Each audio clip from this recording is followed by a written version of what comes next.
coming at you from the Hey Yo Studios. It's the Fade Route with D and Z. Here are your hosts, D and Z.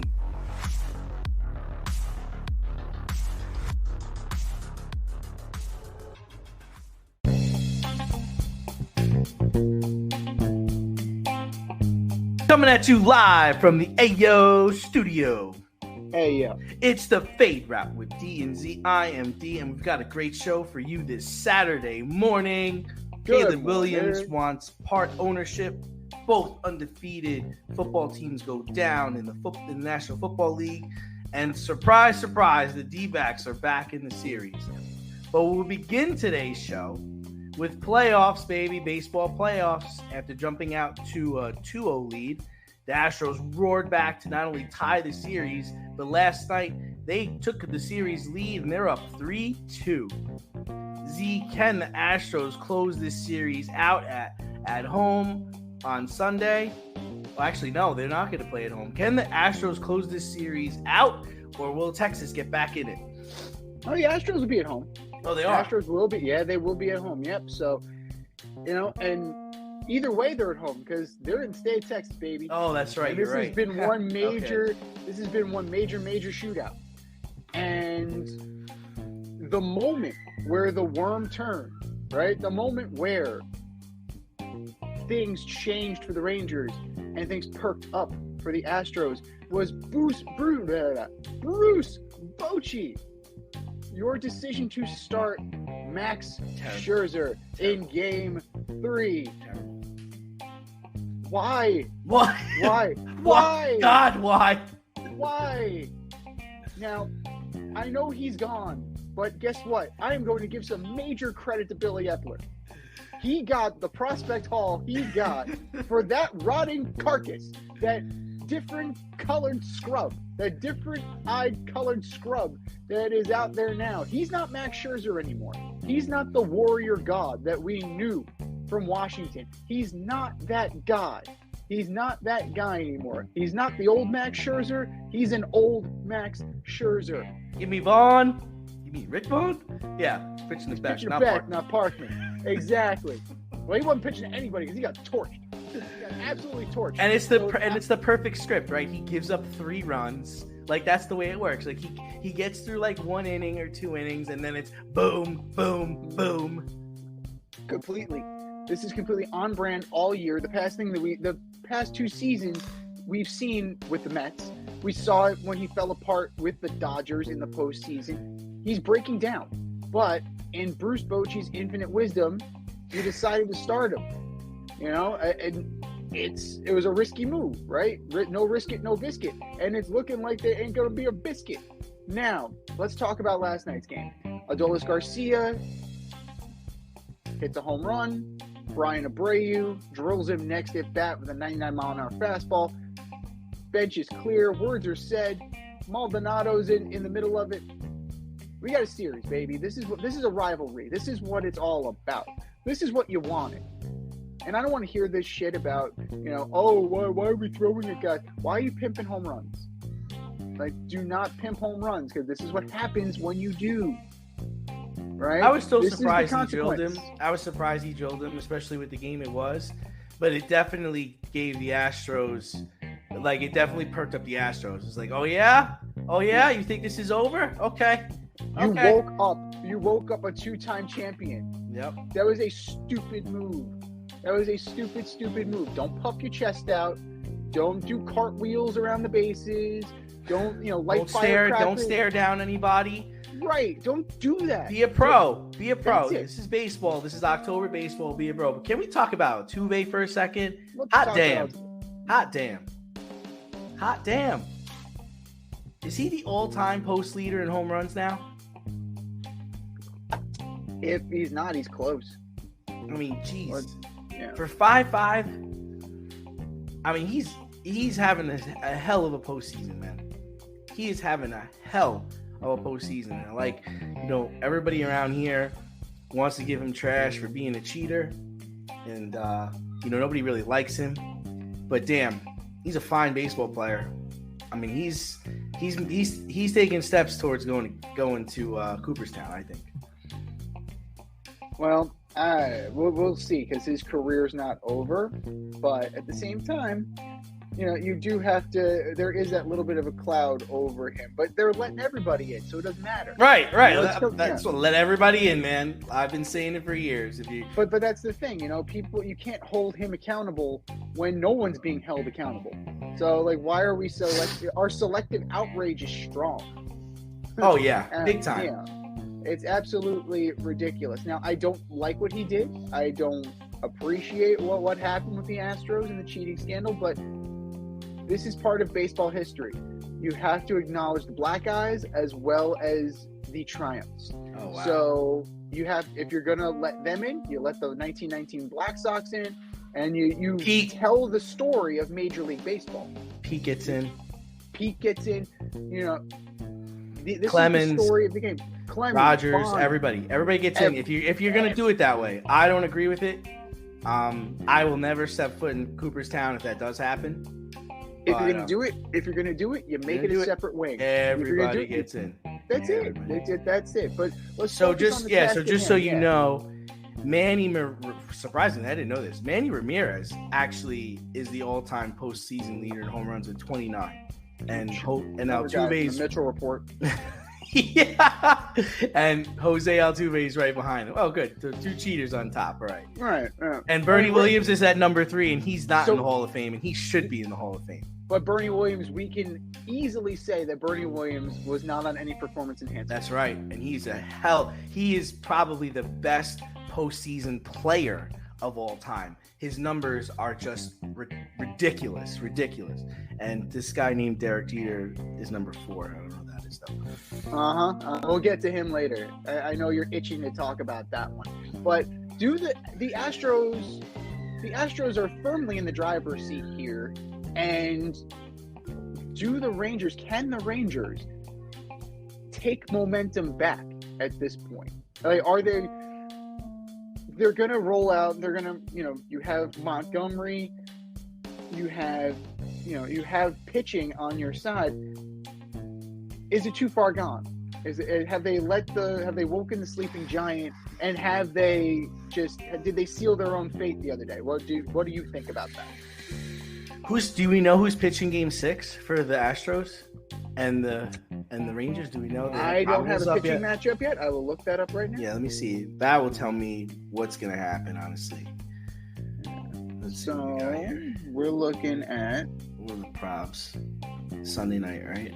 Yes. Sunday. That's Evaldi and Valdez. Okay, so yeah. That's a matchup right there. That is a matchup. So yes, I do think the Rangers can win the next game because Evaldi, look at his numbers this postseason. He's on. For ending the regular season like shit, he quickly turned it around. He's ready to rock and roll. And then look at Valdez's numbers postseason. Not good at all. So now look at this. So check this out, though. If you manage to force a Game 7, right? Yeah. Your current Game 7 starter is Max Scherzer. If you're a Bochy, you cannot start him. Bullpen game. Or John Gray. John Gray's on the roster right there. John Gray's a starter. And I Why think not? He can give a couple innings. And I think if this goes to 7, I think the Astros got a stud, don't they? Christian Javier. Yeah. Verlander's going to come out of that bullpen. Oh, yeah. Urquidy's going to come out of the bullpen. Ready. Dusty knows what he's doing. Dusty is going to have that. Like, Dusty has no problem running his pitchers into the ground. We've seen it. So I'm going to say that the Rangers will win Game 6, but then I think the Astros, defending American League champions, they bring it home in Game 7, just based on what we just talked about. Come on, Verlander coming out of the bullpen, man. That's like Randy Johnson, man. And he's on, too. He comes in and he's on. He's like throwing 98, 99 gems, like fire. He's throwing bullets, The one thing with Verlander is that he has taken a while to get warmed up this year. Yeah, but it's a Game 7, though. That's Game true. 7. He's going to take that challenge. Yeah, he's normally not good. Game 7, Roger Clemens also started Game 7, and he was not effective. Like, emotions can be Roger Clemens is trash. Hot trash. Just talking about the steroid years or the non-steroid years? we don't know when the steroid years really began because he was always kind of that size. And he was always kind of ornery and angry. Another pissed off Texan. The hell is your problem? Throwing a bat at me? Yeah. I'll cut you. I'm going to hit you right in the center of the New York on your helmet. Oh, my goodness. Pinpoint accuracy. Who said Greg Maddux was the only one with pinpoint accuracy?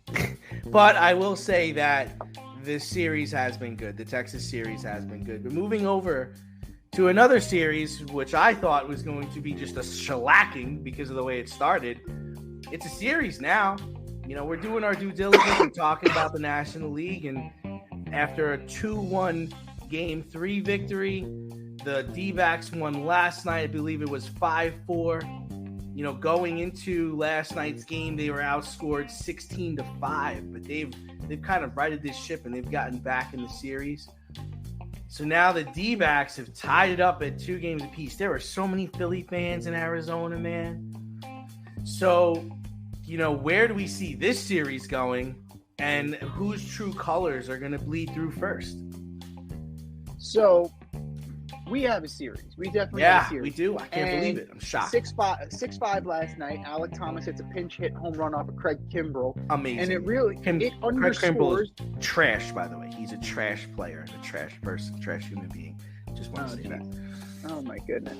But you know what? It really underscores the fact that the Phillies have been doing this with a smoke and mirrors bullpen. Yeah. Like, it's not good. Like, they may have performed decently, but this bullpen is not good. Right. So you need to get length from your starters, and you need to hope to God that, Gregory Soto walking the base, just walking the ballpark. You had Kimbrell serving it up. Alvarado finally stabilized things in the 8th inning, but the damage was He's the best one. He's the best one. Alvarado is definitely has his numbers. His numbers this year were. I believe he had a 1.73 ERA, and he only gave up 3 bombs all year. Well, they really, you need a guy. You need another guy. Now they had Sir Anthony Dominguez, but what would happen there? Yeah, 50 innings. You need a guy like that. You can't continue to rely on a guy like Ranger Suarez to give you the length that you're looking for.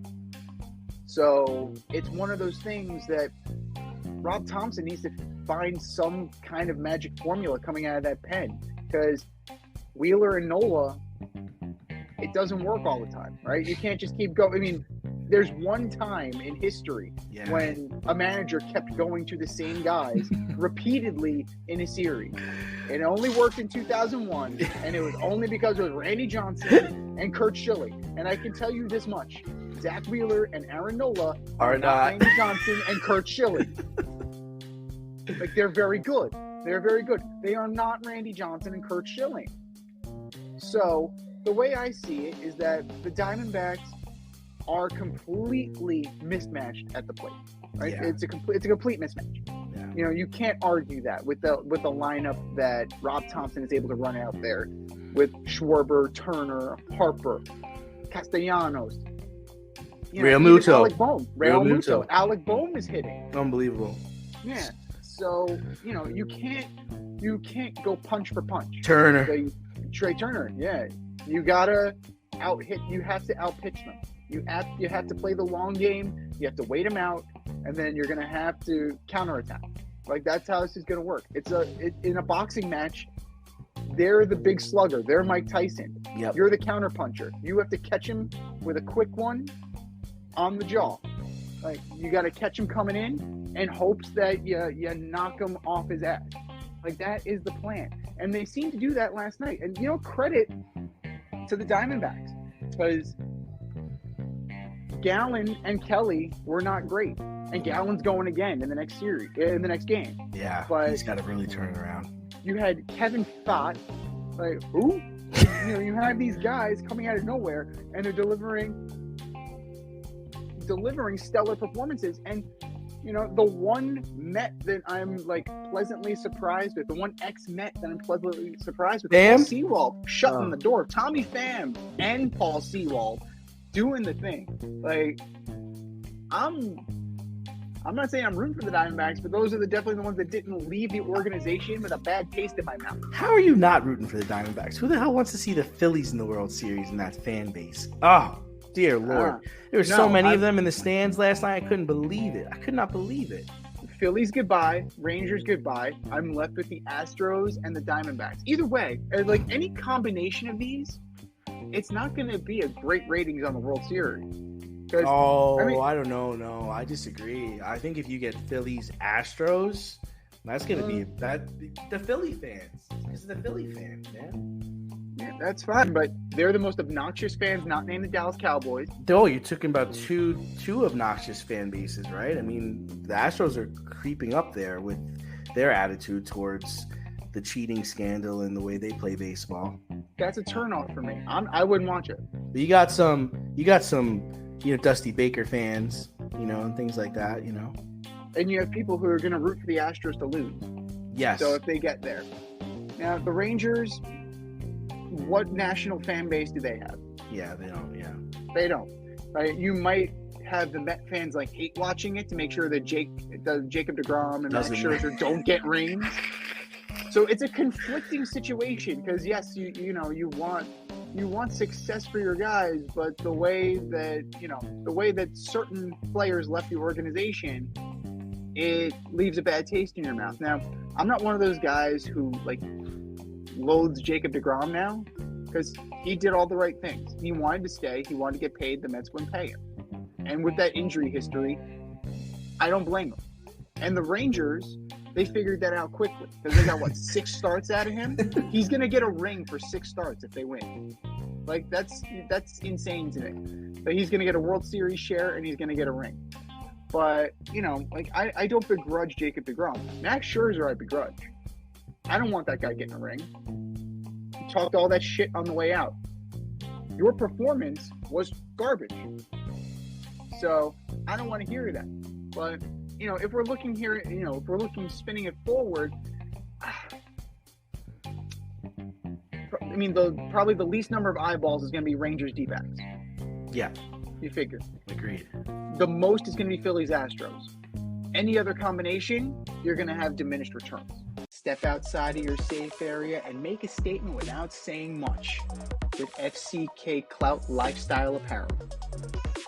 Embrace the colorful chaos and stay emotionally regulated in their hoodies, snapbacks, graphic tees, accessories, and more.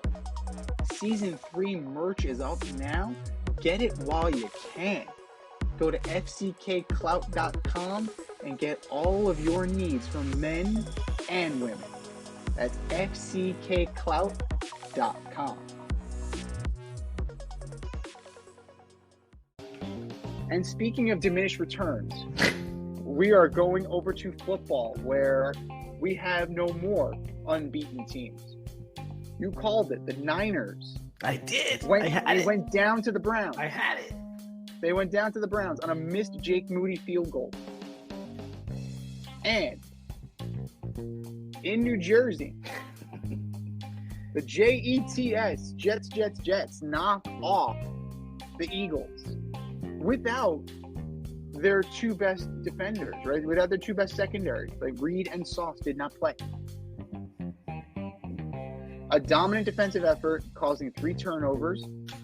And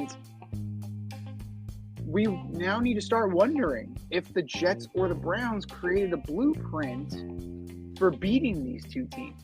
So did they lay the groundwork, or are their defenses just better than everybody else's? Yeah, so let's start with the 49ers and the Browns. Brock Purdy looked like the last pick in the draft that day. He just did. And, keep in mind that the Browns had 2 weeks to prepare for this game. Shitty weather.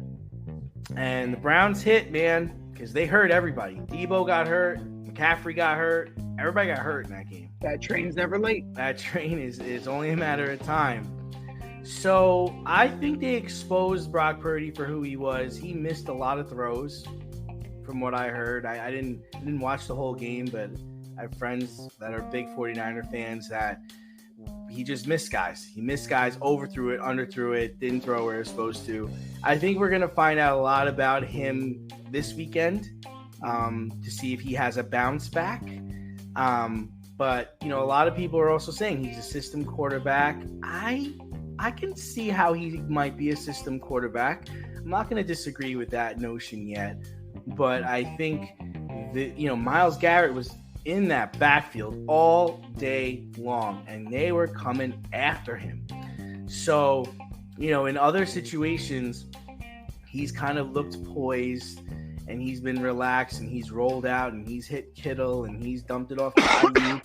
But in this situation, they were in that backfield. And don't forget, the Browns gave Joe Burrow a tough time in his first game, but he was hurt. But the Browns get after it. The Browns also did it without Deshaun Watson and without Nick Chubb. Right. So that's, if they have any playoff aspirations, they're going to need to figure that out because P.J. Walker is not going to get them to the promised land. And Watson did practice yesterday, so he might be able to get back on the field soon. And maybe a certain running back from the Giants might end up in Cleveland. Could be worth it if they feel like they need have to a chance. Yeah, if they feel like they need to upgrade the running back room. Like, who knows? Because I know Saquon is adamant that he doesn't want to get traded, but the Giants need to do what the Giants need to do. Giants need to trade him. Giants need to trade him. There is zero chance this man should be in a Giant uniform come November 1st. This was it wasn't a waste of time, but it's like, dude, this is why we couldn't pay you, because you get hurt and you have no explosion right now. Like, and granted, some of this is I know this is supposed to be a Giant segment, but I know the offensive line is in shambles, but dude, I know you're getting hit in the backfield, but make the first guy miss. Like, that's your job. The offensive line in Cleveland is better than the offensive line of the Giants. Oh yeah, so you figure that he's going to have better results. Right. It's just not working here. It's not working, and they're not ready for you. Like, they have the Giants have other things that they need to address. They might be going back to the drawing board on quarterback next year. Yeah. Like, it'd be better for you too to go somewhere else. Come on, imagine him in the backfield with Lamar Jackson. That'd be fantastic. But either way, like, I know it was a controversial play, that first down run with 14 seconds left. Like, if he had a better line, that play works because they blow them off the ball. Like, in theory, that's what the offensive line. That's what they're supposed to do. But that's what they're supposed to do. This is, the other problem I have with the Giants is there is no fucking creativity on offense. Like let's get Barkley the ball in space. Like, where is the game plan for that, Dayball? Stefanski will do that. Where is it? Stefanski will do that. It's just not. It's not showing up anywhere. Like, they should have won that game last week. They should have beat Buffalo last week. Agreed. They should have beat Buffalo. And then in the fourth quarter, it was just, what are we doing? Like, what was the game plan? What are we doing? Yeah. I had no problem with that run. I had no problem with the Saquon run. You guys need to do your job up front. Make somebody actually pay. Do that. Do your job. And we're not having this conversation. But, as far as what the Browns did to the Niners, they beat them up. Like, that's the game plan for the Niners, right? That's the game plan for that. We solved that riddle multiple times. If you beat them up, they won't be on the field. That's it. Now, Brock Purdy looked ordinary, which is fine because you're never as good as when you're going great, and you're never as bad as when you're dog shit. You're somewhere in between. And Brock Purdy's somewhere in between. He's a second-year quarterback who was picked last in the draft and, landed in a great situation. How about we let him grow and let him develop, right? Again, we talked about selective outrage. We're now talking about selective, who we give selective grace to. Like, oh, let's give him time to develop. Oh, he's just a system quarterback. Both things can be true. If he does not develop, then he will be considered a system quarterback. But you have to let it play out. That's right. It's one game. It's 100%. Game. But it reminds me of Brady. Brady was a system quarterback. It wasn't until the second Super Bowl against Carolina where he really started to turn it up and it was like, all right, I can throw the ball all over this fucking field. you know? But in the beginning, it was like, dude, do not turn the ball over. Throw it to our team. And if it's not there, throw it away. Like, that was what he was in the beginning. And then he took it upon himself to develop himself and develop his career. So it's not, I'm not slamming the door on Brock. I'm just, you know. No, I'm not saying you are, but there are plenty of pundits out there who are, they're puffing their chest out saying, see, I told you. But there's nothing wrong with being a system quarterback. I'd love to be a system quarterback. That sounds fantastic. I don't mind. That's not, to me, that's not a dig. It's like, yeah, I work very good in the system I'm in. That's what I'm supposed to do. I have two names for you, Brad Johnson, yeah, and Trent Dilfer. What do they have in common? System quarterbacks with Super Bowl rings. Russell Wilson, right? Are we gonna say he's a system quarterback? Or he might have been. Yeah, I think so at this point. You know, and then flipping over to the other team, the other two teams in green. Pressure. Pressure. I actually watched that game, and you know the Eagles just didn't look right. I don't know what happened, but nobody seemed to be on the same page. Timing was off. They were very lazy. Like, a lot of those turnovers were just lazy turnovers, lazy throws, especially the last one where it's like he hit his back foot. Everybody ran their route and everybody stopped. Like, there was nobody in motion, and he rips it to a guy who's got two players around him. So what did you think was going to happen there? Like, and the other part is I felt like they were trying to get Devonta Smith involved. They couldn't get him involved.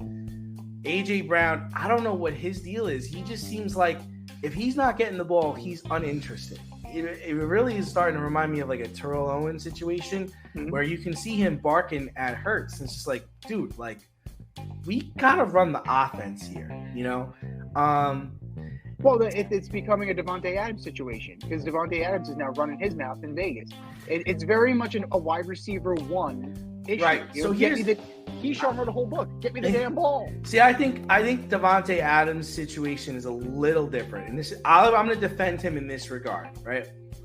They're winning games. His whole philosophy is like the way we're winning games is not going to work for the long season. Because of who I am, because of the player I am, you've got to get me the ball because I'm the most dynamic player and I'm going to get us to where we need to go. It isn't like, hey, you guys got to get me the ball or we're not going to win. It's like, no. We can win in other ways, 100%. But to be the best team, I got to get the ball more. You know, and I kind of understand what he was saying. So I do disagree with that aspect. I don't think his situation is the same as AJ Brown's, but you got to be happy when you win games, for sure. But I thought, and then offensively, you know, the Jets, Zach was just doing just enough not to lose the game. And the Eagles were winning. I mean, the Eagles really should have won that game. They missed the field goal. And that's what kind of jacked them up. Like they just had a bad day. They just had a bad day. So I don't think there's a blueprint for beating the Eagles because I don't think we saw the best part of the Eagles. I don't know what was going on, but they were very lazy, and the route running was awful. And I think they'll be back. They have a big test this weekend, but against the Dolphins on Sunday Night Football. But no, I don't think there was a blueprint to beating the Eagles. I think it was just like, you know, they might even taken the Jets really lightly. Yeah. They're like, all right, we're going to go to New York.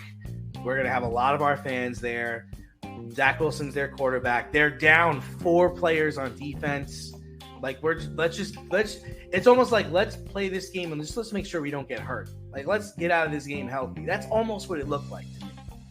So you definitely have some issues along that offensive line. That becomes Lane Johnson coming out of the game again. And so I said that if everybody pulls up the archive, I said it 3 weeks ago. I'm concerned with that offensive line. I'm concerned with Lane Johnson. I don't think he's healthy enough to play. Well, I mean, Lane Johnson is out. You know, you have depth issues at wideout to the point where they had to sign Julio Jones. So now Julio's there. And, you know, just to connect what you were talking about before, the trade deadline is October 31st, and Howie Roseman has been known to pull off some coups. He's So good. He is very good. He's a good now, GM. You put together a disgruntled Devontae Adams with Howie Roseman being able to, to create trades out of nothing. Wouldn't surprise me to address their depth problem by doing that. And when the Raiders who have had nothing but headaches this year between Devontae Adams, Chandler Jones, like maybe they cut bait. Who knows? Because this season's going nowhere for them. Jimmy G's not playing again. Aiden O'Connell's going to be under starter. This dude is hurt again. Jimmy G's hurt again. He had to be hurt. Go to the hospital, dude. Like, come on now.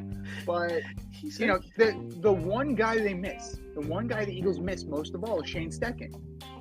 Shane Steichen showed apparently that he's the creative genius here. But listen, honestly, Z, the Raiders are not out though, because they're 3-3 and they are in second place and they're on a 2-game winning streak.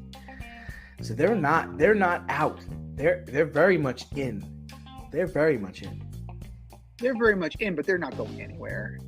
Like they're really not. We have. Yeah. I guess you're right in that, because I would assume that the wild cards are going to come out of the East and the North, right? Yeah. No, that is going to happen. You're going to get probably 3 teams out of the AFC North.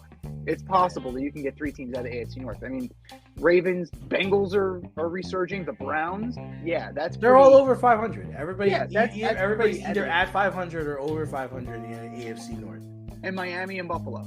Coin flip. Take your pick. Whoever doesn't take the division. Yeah. So you're playing for nothing. If you're the Raiders.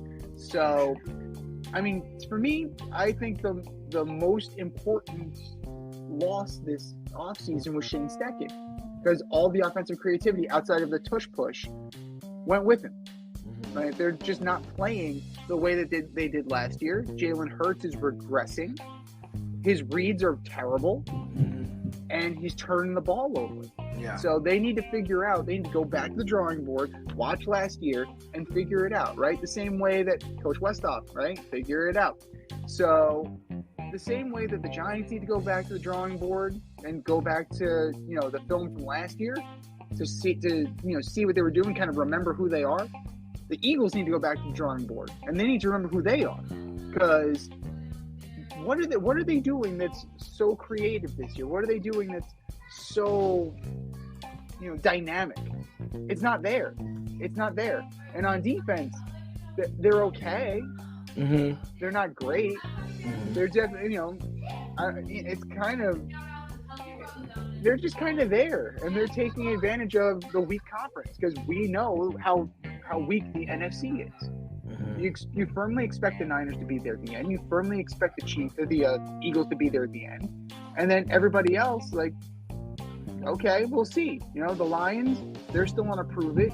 The Cowboys, we kind of know who they are. So, I don't think anything was solved. I think you're 100% right. We haven't figured jack shit out yet. Right. And speaking of figuring out jack shit, the Eagles went down to the Jets, like we mentioned. And the Jets are celebrating like they won the Super Bowl.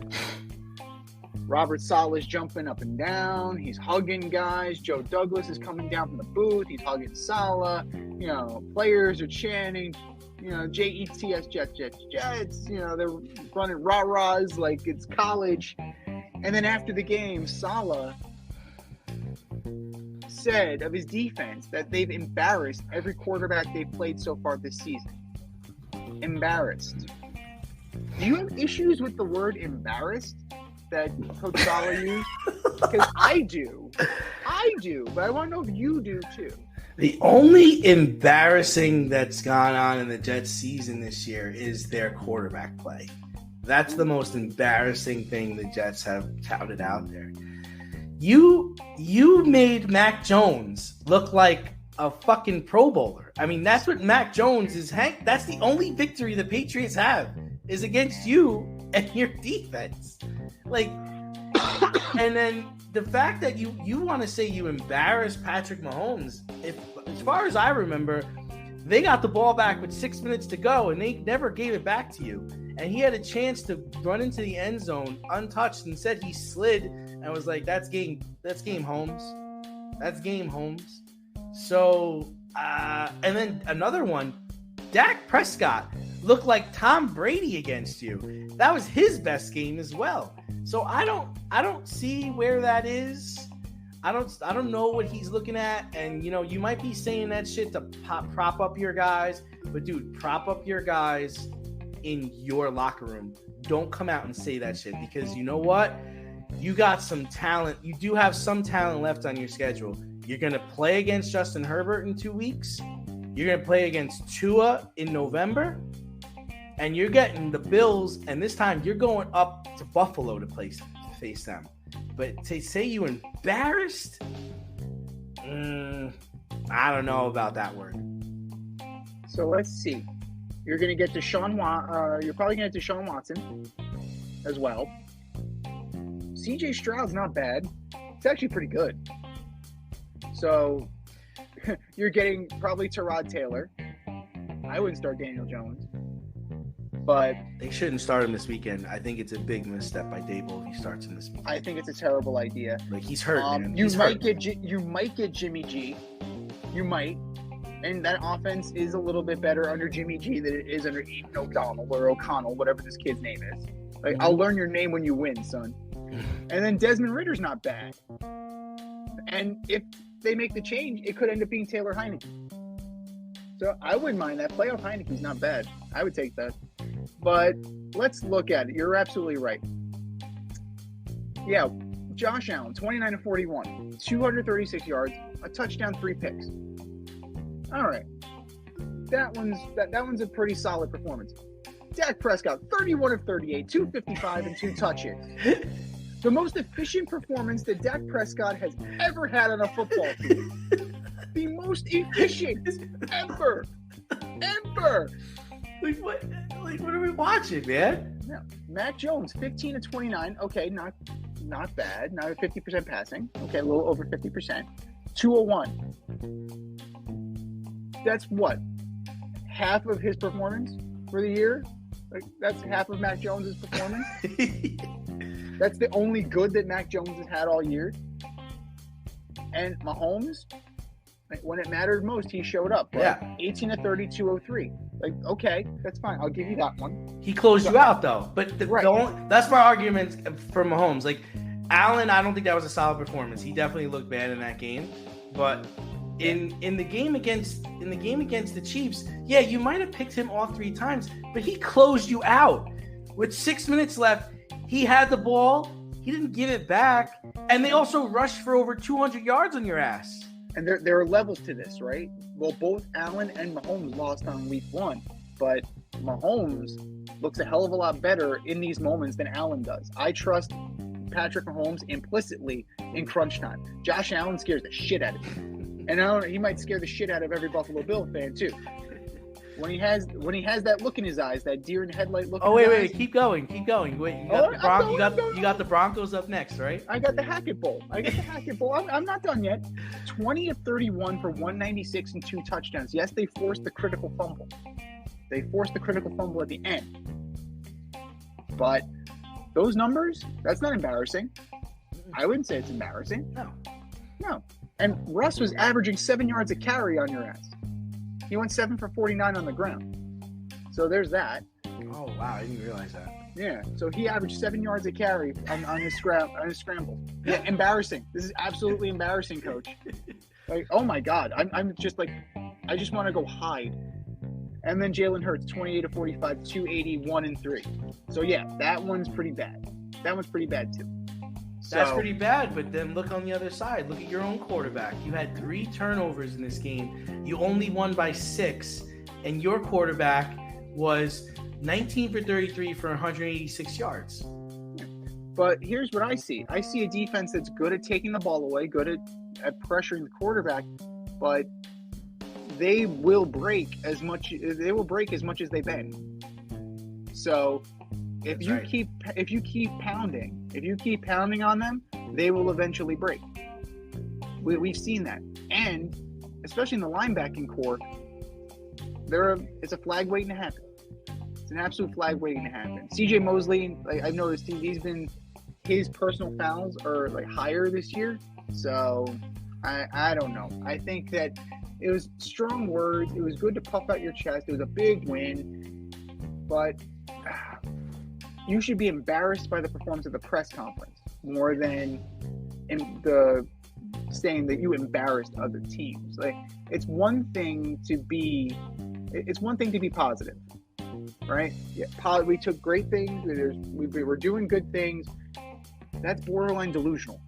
Yeah, that's my problem with this guy. He's not a head coach.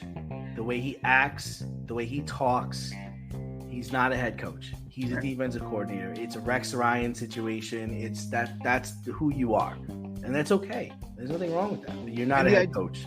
The idea of receipts, right? We're going back to that. We had embarrassed, and then we're taking receipts. Well, other people take receipts of your receipts, right? So when you go to Orchard Park and they whoop your ass, I want that same level. I want the same level that you gave out then. And that's what happened with Rex. Rex was like that. Rex could dish it out. He could not take it. Right. And the other thing is don't be twisted. The Bills have that game circled, and they're foaming. You don't think Josh Allen can't wait to get into that game? And Diggs? Yeah. You don't think they can't wait? You embarrassed me? Okay. But the true test, Z, is going to come next weekend. They better win that Giant game. If they lose that Giant game, forget it. So the way I see it, it's a battle of Greg Zuerlein versus Graham Gano. Like, that's I think that's wishful thinking on the Giants' part. But I think Wink is going to dial up stuff for Zach, for sure. So it's just a matter of, can the Giants get through this game without turning the football over? That's what it comes down to. Because it seems like Zach is getting better at not turning the football over. And that's the whole thing with him. It's like, dude, throw it away, throw it in the ground, just don't throw it to the other team, and don't go backward. No, completely. And that one decision aside from Tyrod Taylor, like, the offense for the Giants looked 1,000 times better with him under center than it did with Daniel Jones. Because he was getting the ball out. He's getting the ball out, and he's getting everybody involved. I like how he was throwing to all the receivers. Everybody was involved in that game. He should have won that fucking game. Exactly. Oh my gosh, he should have won that game. That being said, that neither quarterback, I should say, is talented enough to really take a team on his back. And that's where I think it's going to end up being a battle of place kicker. Just because the defenses are going to be so dialed in that you're really not going to be able to get a lot. You're not going to be able to get in the end zone. Just to go back to the Robert Saleh thing is like, you can't talk shit about other quarterbacks when Zach Wilson's your quarterback. You can't. That's embarrassing. That looks silly. That really does look silly, in my opinion. I mean, it's that Rex Ryan bravado. Yeah. And it's completely unearned. The same way that Rex talked all that shit before he won anything. But what's the difference between Rex and Saleh? Rex got the back-to-back AFC title game. Yeah. So while they did not win the Super Bowl, that is the Jets' success, right? That is, they got to that point. So you could talk a little bit. You can chirp a little bit. Absolutely, you had a modicum of success. After the past couple of seasons, you cannot puff your chest out like that. You can do that in the locker room. You cannot do that in public because your ego is writing checks your ass can't cash. Are you in need of air care maintenance or service? I have the company for you. Air Care Technicians. They service the Westchester and Northern Bronx area and can help you with all your heating and cooling, maintenance, and service needs. Just give them a call at 914-315-1547. Again, that's 914-315-1547. Or shoot them an email at aircaretechnicians@gmail.com. These guys are the real deal as they are veteran-owned, licensed, and insured. Make sure to tell them that D&Z sent you. And speaking of cashing checks, this is a big one. We're moving over to college football. USC and Caleb Williams went into Notre Dame and lost 48-20. But Caleb is kind of gone into a little bit of a tailspin here. The Heisman hopeful and projected number 1 pick had 3 picks and has struggled in the last couple weeks. And there are rumors now circulating that Caleb Williams wants part ownership of any team that drafts him number 1 overall. So the Bears, the Broncos, the Giants, maybe the Panthers again. Be ready. Be ready to sell some shares to Mr. Williams. If you're an NFL team with hopes of drafting Caleb Williams to your team to save your franchise's ass, what will make you reconsider taking him? His play or his ownership demands? Both. Both. I mean, listen, this is why in the NIL deals are ruining sports, because it's all about more. I need more. Now these guys are entitled beyond belief. And if this is true, I wouldn't draft him. I don't need this. Because then how does that work? If I need to trade you, if I need to cut you, you're a part owner. How does that even, you get a say in some of the decisions we're making? Like, what are you talking about?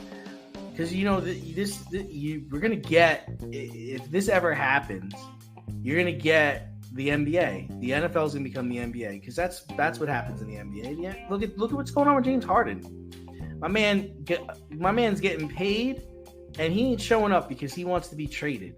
It's like, dude, you just don't get it. You don't get it. Like, you don't get to make those decisions. Honestly, I read somewhere that they said that if Caleb Williams, Joe Burrow, Trevor Lawrence, if they were all coming out of the next year's draft, that Caleb Williams would be taken number 1. Stop. I was like, really? I haven't seen him play that good in the Pac-12. Stop.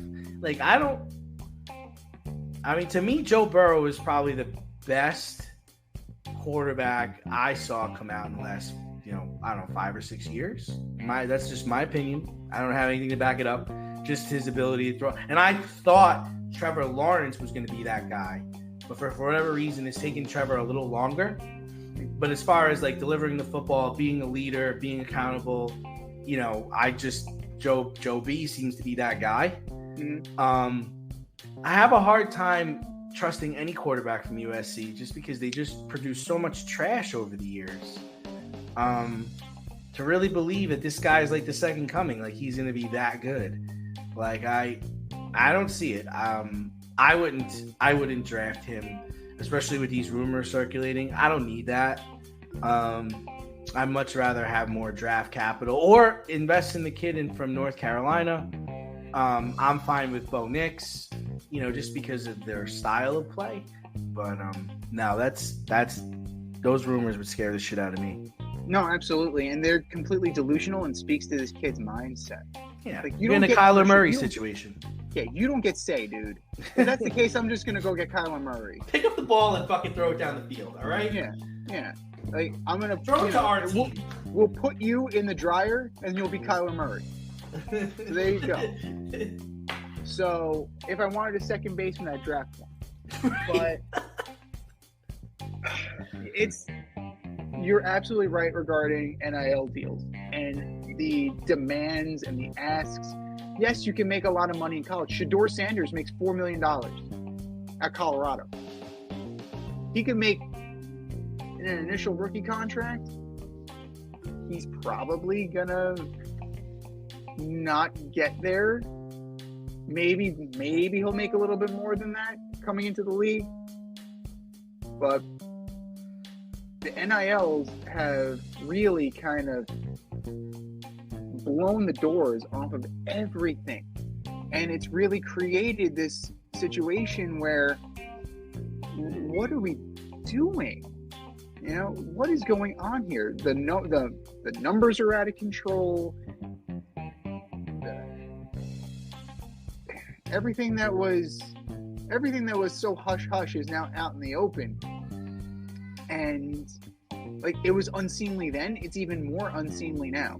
And I don't want to hear the argument about like, oh, they played for free and they shouldn't have to play for free. No, at no point are they playing for free. They were given full athletic scholarships for the most part, right? You think Caleb Williams is paying tuition? No. You think he's paying room and board? No. You think he's paying for food? No. Is he paying for books for class? No. Like, you have to understand that while they weren't making money, they were still things that were going into crafting and molding an athlete. So that argument just doesn't fly for me. You want to make money to be a pro. Like, that's pretty much how it works, right? In anything, in any walk of life. That's the difference between a stage actor and a movie star, right? The Rock makes $20 million a picture. The guy who stars in the dinner theater makes $20 an hour, maybe. Like, that's how this works. But the demands, it's bluster, I think, because he's trying to pull a John Elway. He'll try and pull an Eli Manning.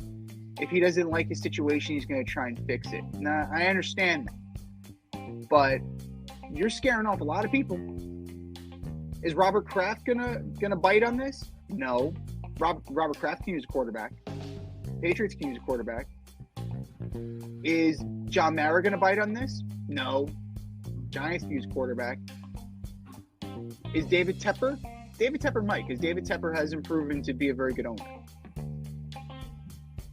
But it's just a symptom of a bigger issue. These NIL deals, college sports needs to be regulated. There needs to be a governing body put in place. If only there was one. If only there was one that actually had balls. Funny how that goes. But from a pro standpoint, his play is concerning.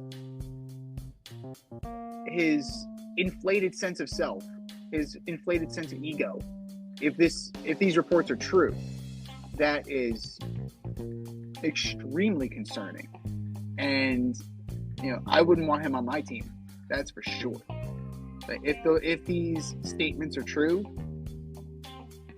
it just shows that he's a little out of touch with what being a professional quarterback is all about.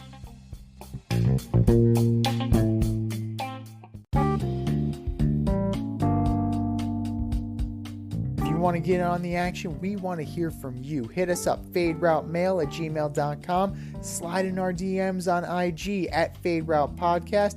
Drop us a DM on Twitter @FadeRouteDNZ. Comment on our YouTube channel, The Fade Route with DNZ. Questions, comments, picks, segment suggestions, you name it, we want to hear from you. Get at us, in crowd.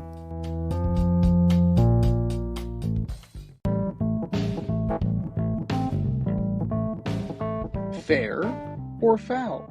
Judging the more messed up stories of the week.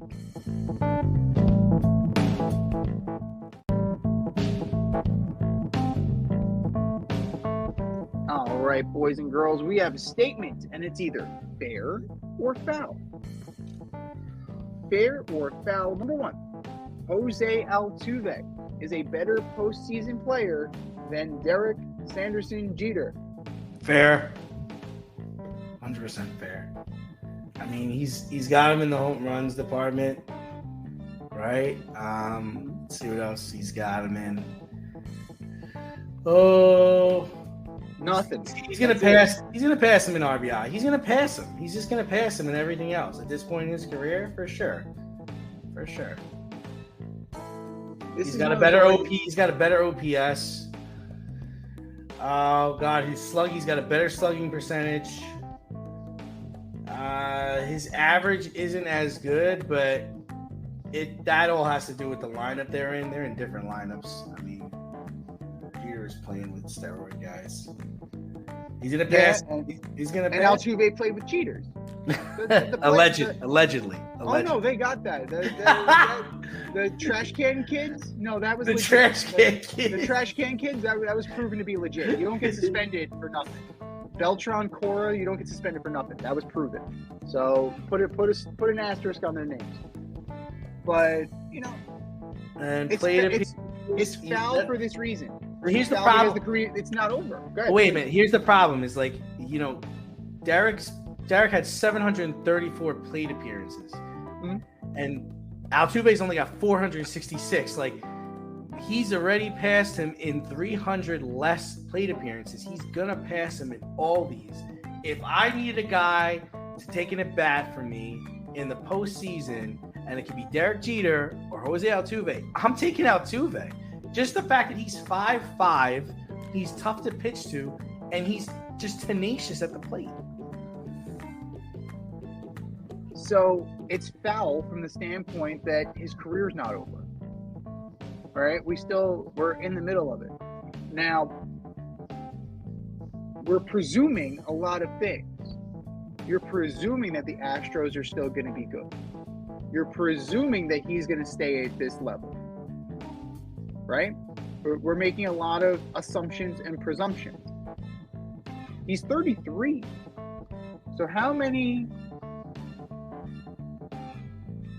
years are we going to have of Jose Altuve? How many good years are we going to have? How many good years are we going to have left of him? I don't know. But as the lineup changes, right? You figure either he's going to go or Bregman's going to go. Some of these kids you're not going to hit on. Your pitching is definitely taking a hit. Does he ask for a trade? Right? Does his situation improve? Does it change? That's possible. And we can continue to engage in this conversation. But as of right now, you can go with Jose Altuve. That's fine. But Derek Jeter, 308 in almost a full season's worth of postseason games, right? He played 158 career postseason. He played an additional year just in October. Yeah. So 308, 111 runs scored, 200 hits, 32 doubles, 20 homers, 61 ribbies, and 66 walks. So Derek Jeter was a very good postseason player. When the lights were on brightest, he showed up. And he showed up consistently, as you can see. So we'll put a little respect on his name as far as that's concerned. And yes, he played with steroid guys. Altuve played with cheaters as well. So that argument washes as far as I'm concerned. He's 33. Let's give him more time. Let's see. And that's the only reason. The only reason why it's foul is because his career's not over yet. We can look back at Jeter's career and we can say, this is what he did versus this is what he's doing. So once the smoke is cleared and the dust has settled, yes, we can engage in this conversation again. I just think it's a little presumptuous. I just think it's just a little too soon. Fair or foul number 2, Becky Hammon will become the first female coach in the NBA when Greg Popovich steps down and hands her the keys to Victor Wembanyama and the Spurs. I think it's 100% fair. I mean, congratulations to the Las Vegas Aces who won the championship a few days ago, beating the New York Liberty. She's just a terrific coach. She gets it. I think Pop respects her tremendously. And I think that is a perfect situation to bring in a woman head coach into the National Basketball Association. You're getting arguably a change of a generation player. You're in a first-class organization, and I think the NBA is ready for their first woman head coach. I think it's fair. I think it's absolutely fair. She's proven that she can communicate with not only male players, but male NBA players, male professionals. She's proven that she can communicate with female players, not just female players, female professionals. She has won. She's demonstrated that the X's and O's are there. She knows what she's doing. Right? You don't get to that level without knowing what you're doing in the game of basketball. There's clearly a respect factor there, right? Not just from Popovich, but from the players. If there's buy-in, and there has been buy-in, I don't see why not. It's not like, to draw comparison, it's not like to the interview that the San Francisco Giants had with Alyssa Nakin. They interviewed Alyssa Nakin for their vacant managerial job, and you had some people who were up in arms that you can't have a woman manage a Major League Baseball team. Why the fuck not? Because they never played? That makes no sense. If you know the game, right? And she's been on that staff. She was a coach on that staff. So she has the ear of the coaching staff. She has the ear of the front office. She has the ear of the players. And they respect her. Right? Who's to say that, she wouldn't be an effective manager? Because it's never been done before? Well, if you've never done things because it's never been done before, we'd have the same shit all the time, right? Oh, we can't hire a black manager because it's never been done before. Oh, we can't hire a Dominican manager because it's never been done before. We can't hire an Asian manager because it's never been done before. We can't hire a guy with no major league experience because it's never been done before. Then you have the same sad-ass rejects that we've always had. The same retreads constantly. My one thing is this with Becky Hammon. She is more than deserving, as is Tim Duncan. Like, that is going to be a very contentious, that's going to be a very interesting situation, right? Because Tim Duncan was a megastar for that organization. And do you run the risk of alienating a megastar, right? This is very similar to when Mark Messier was rumored to be the GM or coach for the Rangers. It's like, because then you have to fire Mark Messier if he doesn't do a good job. Then you have to fire Tim Duncan if he does a bad job. So it's creating an interesting power dynamic. And I think that Becky Hammon is more than willing and more than capable. And why not? San Antonio has proven itself to be a very progressive organization. They're always thinking outside the box. And they've been open to new ideas, open to international play, open to different perspectives. And that's what keeps them where they are. Wembanyama, that would just be a treat. We'll kind of see what Wembanyama is when the lights are on bright on the 25th. But I think that she's more than earned an opportunity. And it's time for the rest of the sports world to kind of realize that we can have female coaches in male sports. The same way we have male coaches in female sports, right? Gino Auriemma, does that name ring a bell? So, it cuts both ways. If you know the game, you know the game. I don't want to hear the rest of it.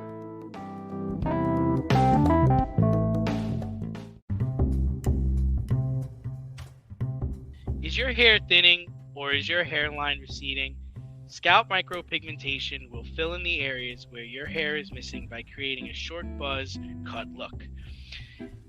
Micropigmentation is a non-invasive procedure that will create the illusion of hair follicles for 7 to 10 years. For people with alopecia, this could be a permanent fix. For people with scars on their scalp, this is a great way to camouflage a scar. Don't lose confidence or feel like you need to wear a hat wherever you go.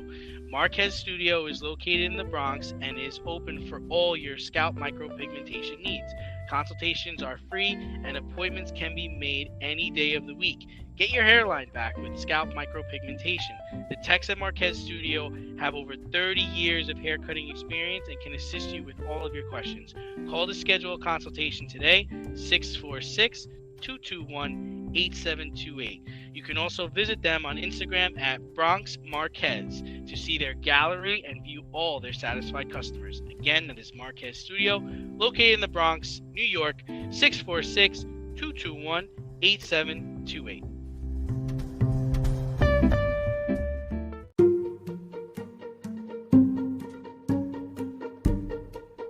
The Fade Store presents the Alleged Superstar of the Week Award.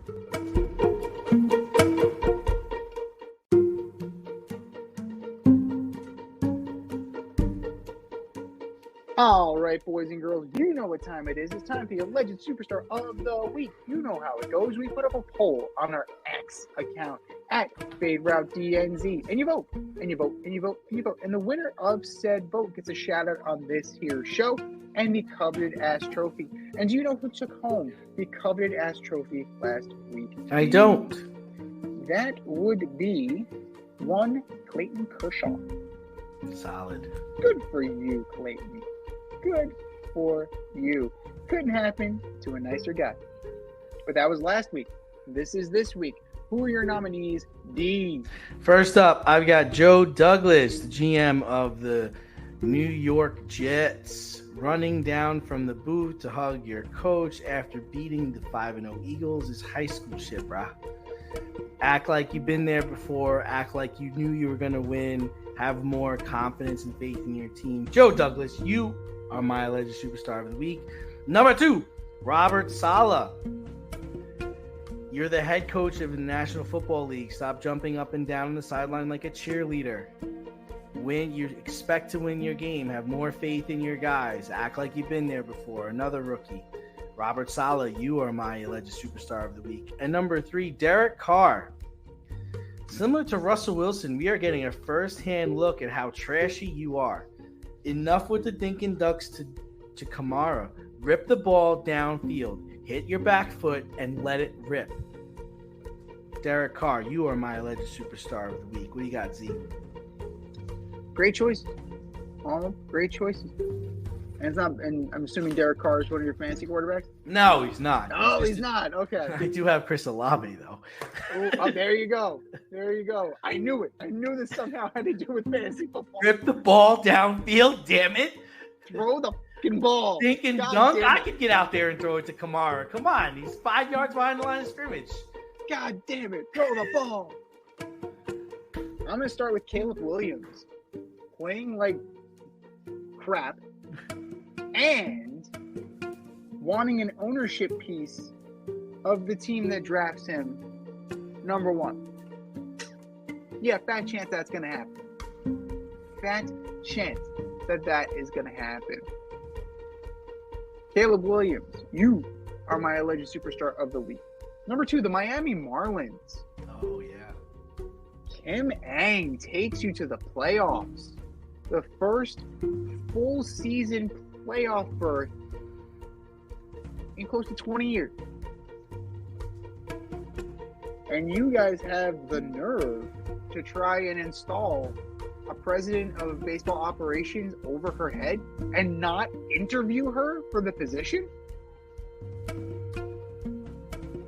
What do you expect? Of course she's going to decline her option because you treated her like an option.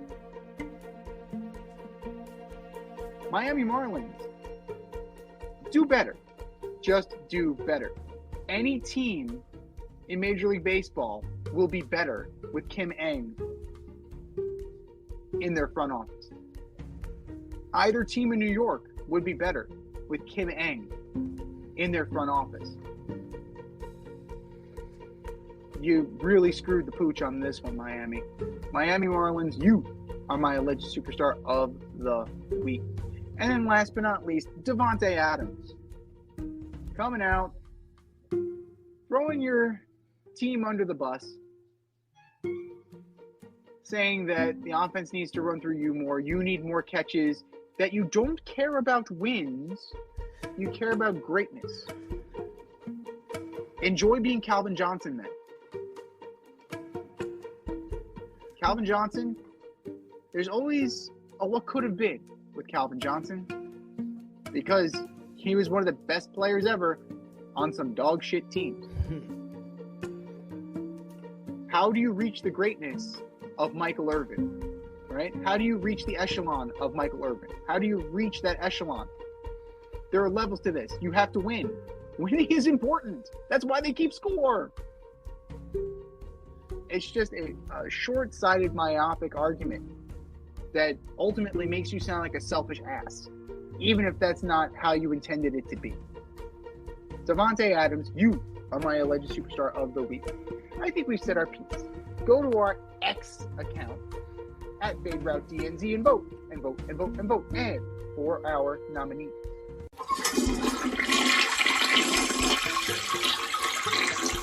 Just do better, boys. just do better.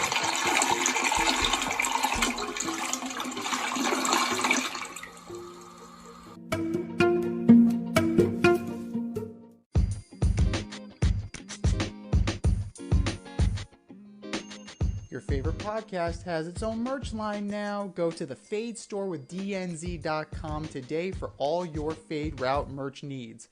I'm talking tank tops, t-shirts, sweatshirts, like yoga pants, we got those too. Like some cool accessories, we got those too. And we're not done yet. We have so much more planned for you, but check out what we have today at the Fade store with DNZ.com.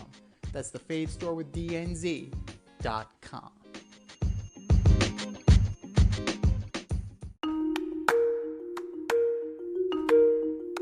Let's run the option and give you our picks for the week.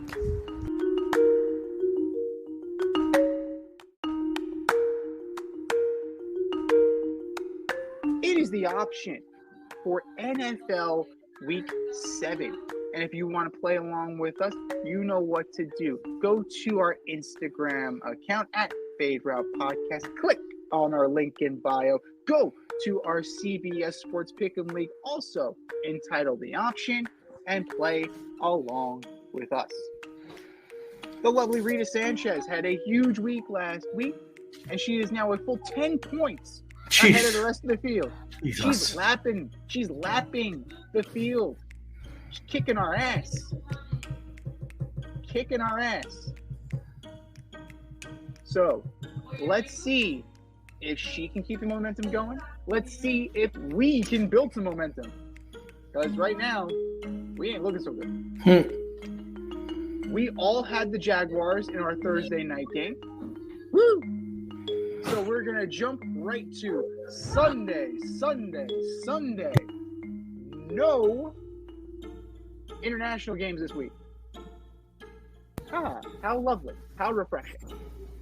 The 5-1 Lions go into Baltimore to take on the 4-2 Ravens. I'm taking the Lions. Same.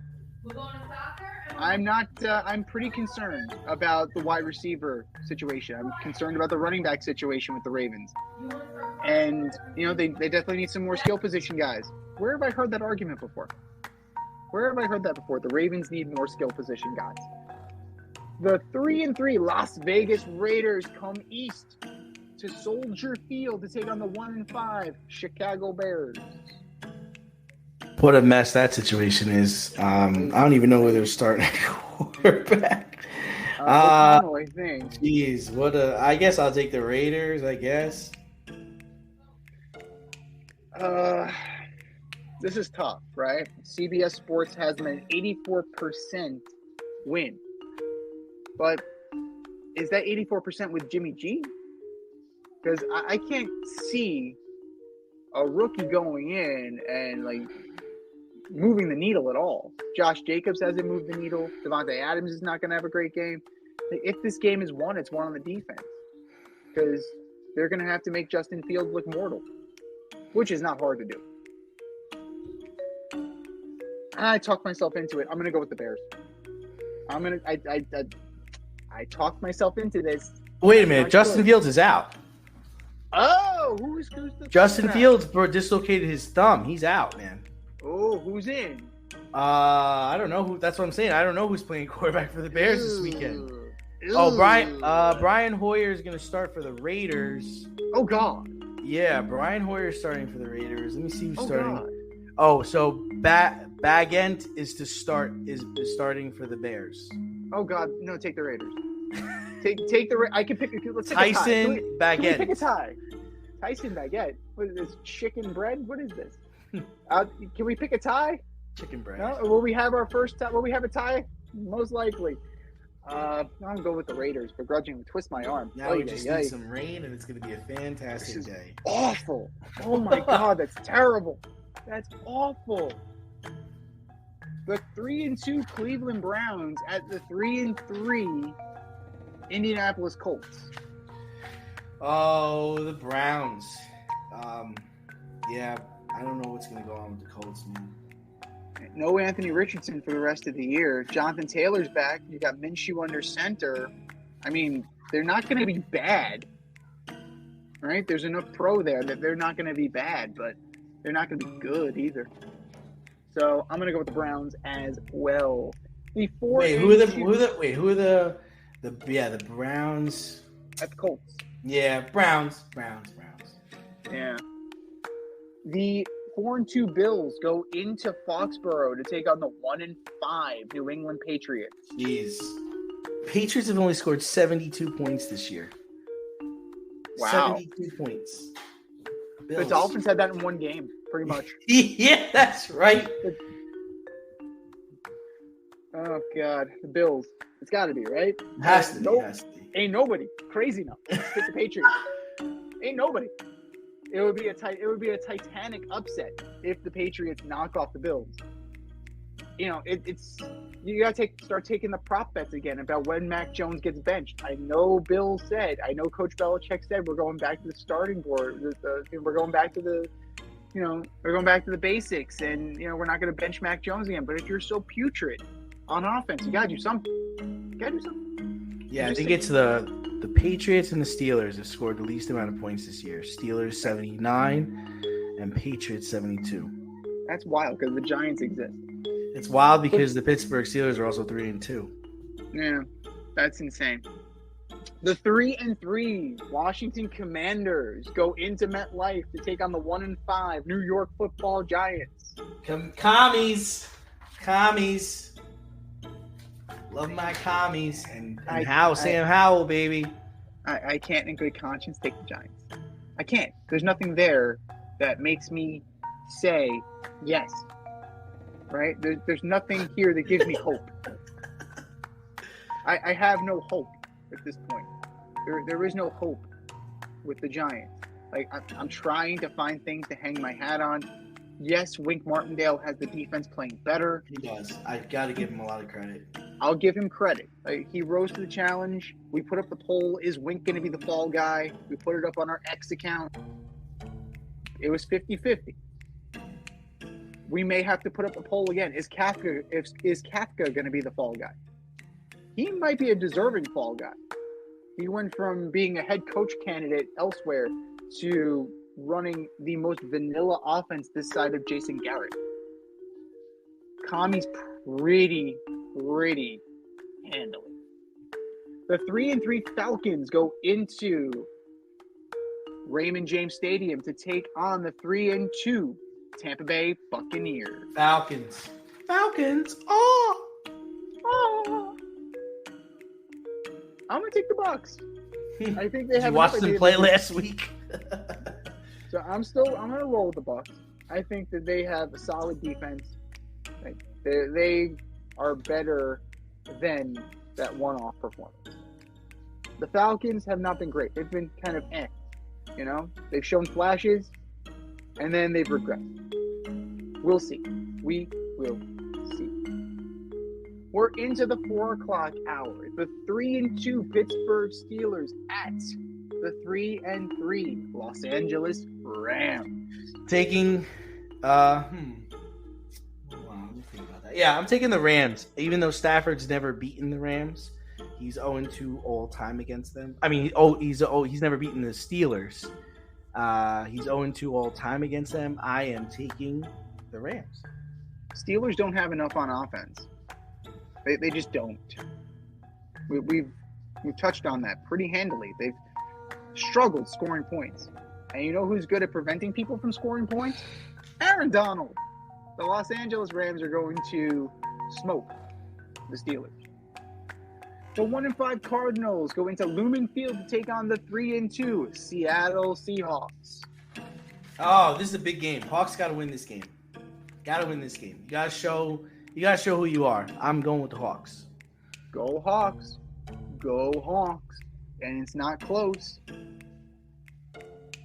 The 2-3 Green Bay Packers go into the Mile High to take on the 1-5 Denver Broncos. Jeez, come on. Broncos are going to lose. They got the pack. Oh my God, that's hilarious. Packers win. Do the Broncos fire Vance Joseph and hire Rex Ryan, like the rumor mill states. No. This will be a complete gut job at the end of the year. I think they're still trying to trade players. They're trying to trade Jerry Jeudy right now. I think they're trying to trade him to Pittsburgh. So that'll move the needle. How about they trade Russ to Pittsburgh? No, I don't know. I don't know how that marriage is going to end. In a bitter divorce. I don't know. It's the money's the problem, Z. The Yeah. money's a problem there. It's a real problem. I don't know how that's going to shake out. Yeah, I mean, no contract is untradeable, right? We've learned that no contract is untradeable. You just have to find where you can. There's nothing positive there's just nothing positive you can say about this man. There's nothing positive you can say about this team. Mm-hmm. You know, Cortland Sutton, Jerry Jeudy, put them all on the block. I don't know what the hell happened to Jerry Jeudy, man. I don't know either, but you know it's gone downhill fast. The 2-3 Chargers go in Arrowhead to take on the 5-1 Kansas City Chiefs. Yeah, the Chargers looked like not good last week, taking the Chiefs. Should be decided by less than 6 points, though, for anybody who's choosing the point spread. I'm going with the Chiefs as well. The Chargers charge. It's what they do. Brandon Staley is proving himself to not be an NFL head coach. Justin Herbert is hurt. And they just do not look ready for prime time. Your Sunday night special, potential game of the week. The 5-1 Dolphins go into the Link to take on the 5-1 Eagles. Yeah, I mean, this is the real game that everybody's looking for. Based off how the Dolphins played in Buffalo, I'm taking the Eagles. I need to see the Fins win on the road against a quality team before I would trust them. I'm going with the Dolphins. Okay. They pound the rock. We saw them destroy the Patriots' running defense. We saw them do that. We've seen it. So I think that's going to be more of what Coach McDaniel is going to do. I think he's just going to chip away. And that defense is going to hold enough because the Eagles' offense is not as explosive. It's not as creative. It's not as good as it was last year. Julio Jones probably isn't even going to play since he just signed with the organization. And if he does, he's going to have a minimal role. A.J. Brown's probably going to get frustrated. I can see the Dolphins winning by 1 to 2 touchdowns. And your Monday night delight, maybe. Jeez. The 5-1 49ers go into Minnesota to take on the 2-4 Minnesota Vikings. Kirk Cousins came out this week and said he will not waive his no trade clause. He plans on finishing his contract with the Vikings, possibly even coming back next year.